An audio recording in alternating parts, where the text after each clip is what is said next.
Hey everyone, this is DireAjurah and Siberian Gaming review. So finally I decided to do a review of a sequel of my all-time favorite game, Overwatch 2. I've been playing Overwatch since Sombra was released long ago in 2016 and played at least 3-4 thousands of hours and seen different states of the game. So in this review I will mostly focus on three things. 1. What we were promised to get in the sequel. 2. What we had prior to the release. And 3. What we actually got on day 1 of the official release of Overwatch 2, and how the things deteriorated with the new seasons, especially now that the promised PvE content was turned to shreds. So let's begin. I remember how I waited for the Overwatch segment of BlizzCon 2019 to hear that the game is getting something big in the future.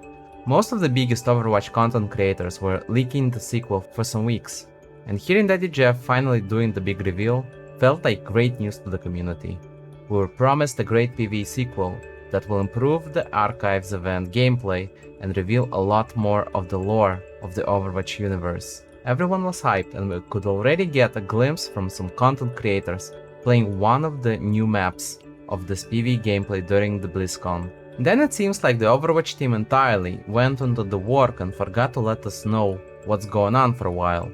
And then a virus with the name of a beer that isn't my type happened. Some highly anticipated titles like Cyberpunk totally failed, meanwhile we were patiently waiting.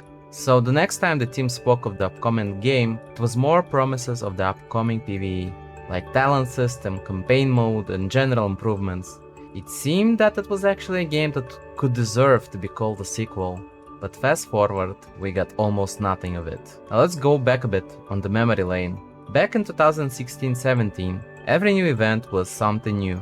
Lucio Ball, Craziness of Dr. Junkenstein, Mystery Hero starting from the Winter Wonderland, Capture the Flag, Uprising, the first Archives event, and so on. Once the game reached the first anniversary, every seasonal event became an upgraded version of the original event, with few exceptions. Winter Wonderland became the land controlled by May, while Archives for 2 more years gave us new story, co-op game mode. But overall, as time passed by, all those events could be described by one word: stagnation. We got some new skins, but nothing actually new. Other than that, we were getting 3 new heroes a year and some new maps, a minor number of game modes like Mirror Deathmatch and some crazy changes like Role Queue. Don't get me wrong, I prefer the game as Role Queue, but basically it was implemented only for one reason: a crazily broken hero that, despite all the nerfs, still dominated the meta. Yeah, Brick, I'm talking about you. By 2019, the game felt like it actually needed some fresh air, and we got the promise of it. The one a decent part of the community actually wanted: more PvE and more story. And since BlizzCon 2019, we patiently waited to get it, to never actually receive it. Since the BlizzCon, we only got Echo and a bunch of new skins every seasonal event. And then, they finally revealed a date for a playable beta is on the way, but without the promised PvE. However, they did promise it will be released in 2023. The hype was real. They partnered with Twitch to give everyone who watches an access to the first beta. The views were breaking the platform's record, and the amount of people that entered the game almost broke the servers. So let's do a slight fast forward again. The release date. The hype was so big that for a day or two, it was almost a mission impossible to connect to the servers and play some games without getting disconnected. Now in Season 5, it's hard to believe it was like that. So what did they change? The main change is the game became free to play, with a monetization typical to such games. Say hello to Battle Pass and in-game store with new in-game currency, and say farewell to loot boxes. We got quite a lot of overpriced cool skins in the store, $20 for a legendary one. The Battle Pass contained 9 to 10 skins, 3 epics, a bunch of legendaries, and 1 mythic skin that is unlocked on the final level of the Battle Pass.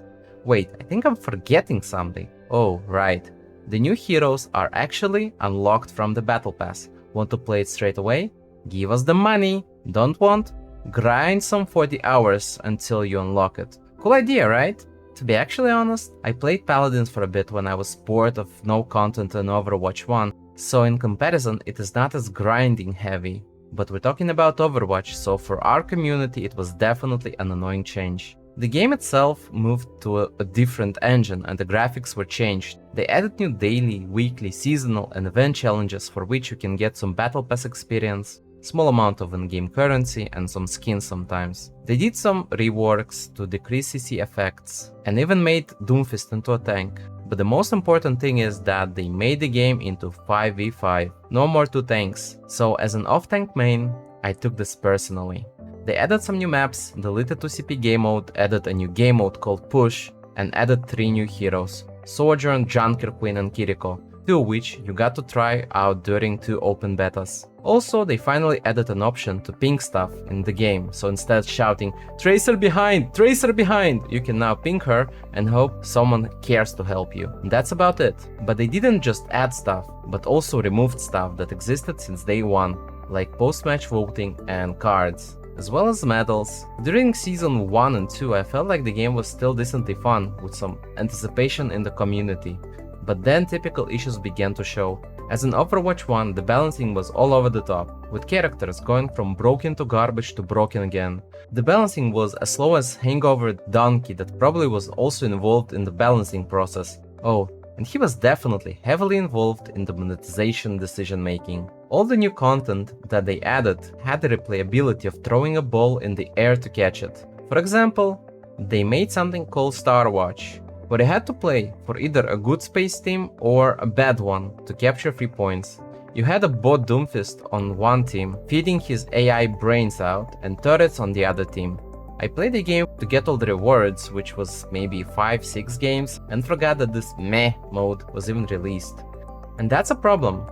For now, most of these events just not as fun as what we initially got in Overwatch 1. Yeah, I could say that the nostalgia makes me remember only the good parts of the old events, so I can't really be objective.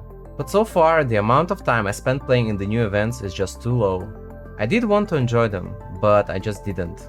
In Season 3-4 I played barely enough time to reach level 80 of the Battle Pass, and even that was me forcing myself to finish it. And then, they dropped the bomb. Oh, what a bomb it was. In one of the streams, one of the members of the team briefly mentioned that what they promised in the PvE is going to be cancelled. No more skill trees, no more huge replayability with lots of fun. Oh, the backlash they got from the community for that. They basically lied to us all, did false advertising and just didn't deliver the one and only thing we waited for all those years. Eventually, they did try to calm everyone down by promising that they will drop some missions in the upcoming seasons, but it's just not that. Yeah, those missions could be as fun as Retribution, but we still will be playing the same heroes with the same abilities, so just not the same as it could and was promised to be. Oh, they actually announced the first missions to be available on August 10 in a nice trailer? Nice! Wait, what? You need to buy it for 15 bucks? Oh, Blizzard. I mean, I'm not surprised that you have to buy it because PvE campaign was never meant to be free, but they just keep on angering the community with those announcements. So let's summarize. This is not a game that we were promised and probably will never be. The 2 in the name of the title is just a number and doesn't provide enough to actually deserve the right to be called a sequel. It feels that the whole sequel was made to change the monetization, to make more money, as the sales of loot boxes certainly dropped and you can't really exist from all those who buy 5-10 Smurfs accounts. On the positive note, the game returned to an alive status as we finally getting new content on regular basis. One new hero and one new map every other season, as well as some additional content. PvE is not going to be what was promised, which is a huge L. But at least it potentially can be fun and deepen the Overwatch lore. The game is alive, but it has the same issues as the original. Weird and slow balancing and a general lack of communication with the community.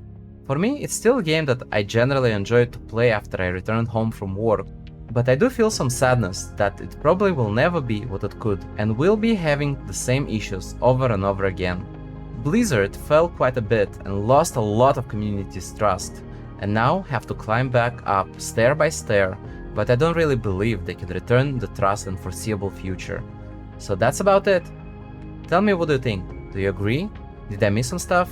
How do you see the future of the game and the community? Thanks for watching, take care and have a nice day. I'm DireAjurah and I'm out to play some other games.